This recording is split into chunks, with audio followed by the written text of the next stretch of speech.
Amis auditeurs, bonjour à tous. Aujourd'hui, nous avons l'honneur de recevoir celui qui a révolutionné la poésie américaine, l'auteur des Feuilles d'herbe, Walt Whitman. Bienvenue, Monsieur Whitman. Justement, parlons de votre voix poétique. Votre style a brisé toutes les conventions de la versification. Quel était votre but? Excusez-moi. Le but était de créer un nouveau langage pour la nouvelle démocratie américaine.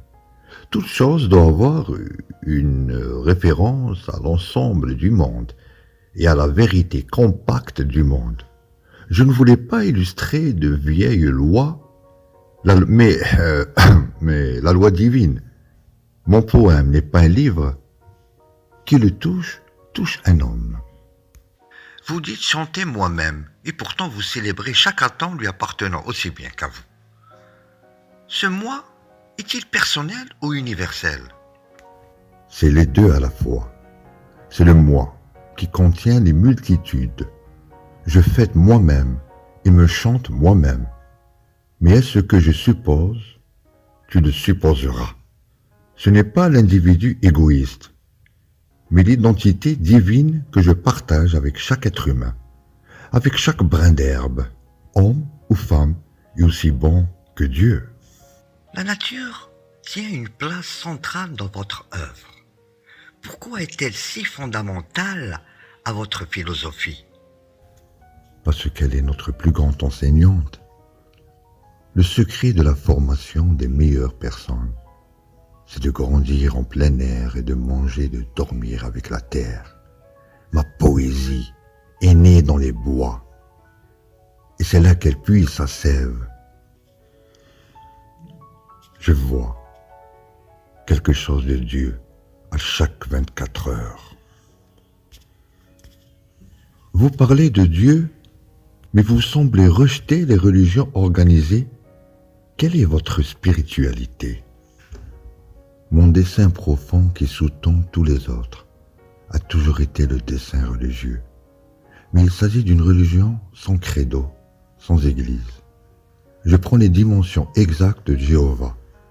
Je lithographie le Chronos, Zeus son fils et Hercule son petit-fils. Je les accepte tous pour ce qu'ils valent et pas un cent de plus. C'est une foi qui trouve le sacré dans l'âme de chaque individu et dans le monde matériel. La sagesse n'est pas de l'école, elle est de l'âme. Elle n'est pas susceptible de preuve, elle est sa propre épreuve. Un dernier conseil pour ceux qui sentent l'appel de la création, mais qui hésitent à lui donner du temps et de la puissance.